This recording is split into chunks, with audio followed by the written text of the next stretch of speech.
Good evening. My name is Darnell Turner with Turner & Company, and my guest this evening is a representative from the organization in our community here in Contra Costa, Lifeskills411. And this is an organization that is designed to help motivate and encourage our youth of our community in various ways of leadership and other aspects of their lives to help make their lives better and more improved.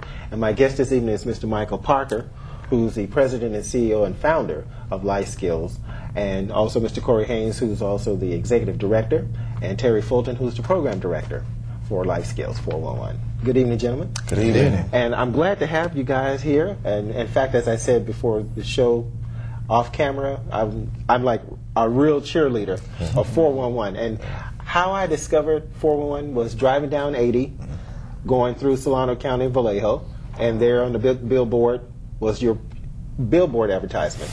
And it was about this event you had at Hogan High.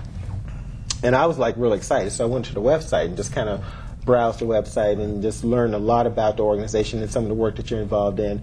And I'm like, now we have an organization that is doing what I've always envisioned that needed to be done. Right. And it's a positive thing.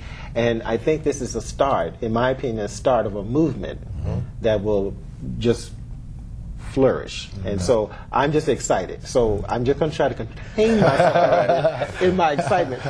But before we do that, I just kind of want to give the audience a little background about each of you, and also give me a little background about Lifeskills411. You know, how long have you been around, and you know, what's the mission and objective of the organization?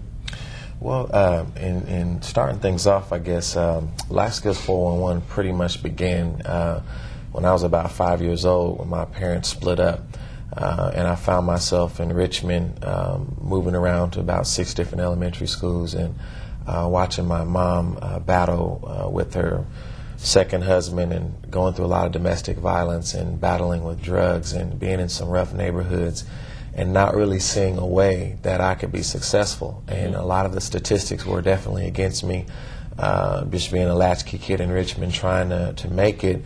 And then eventually being exposed to some positive opportunities along the way, remembering certain people who made impacts on my life, coming through the school system.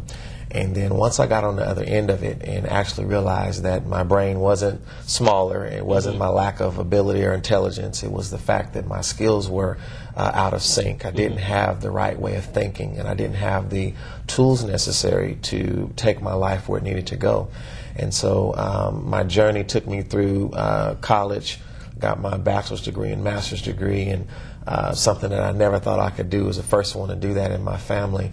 Ended up in Toyota, long story short, happened to be there right at the time that Akio Toyoda, the founder, I should say the grandson of the founder of Toyota, was there, was handpicked, sent to Japan, learned some concepts, ended up wanting to get into the business world and introduce some of these, and in 1999, I began to think about, I didn't want to forget where I came from.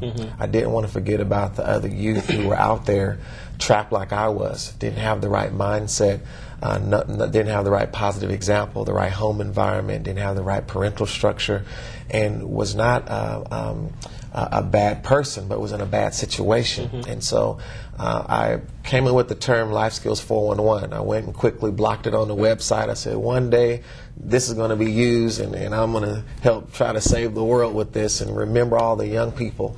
It was, I guess, around that time that we began to put programs together, and I began to surround myself with people who I knew cared about young people as well.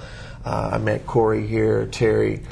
We began to work together on community projects, and we began to put together a curriculum and begin to test it with certain young people, and we just saw outstanding results, phenomenal results.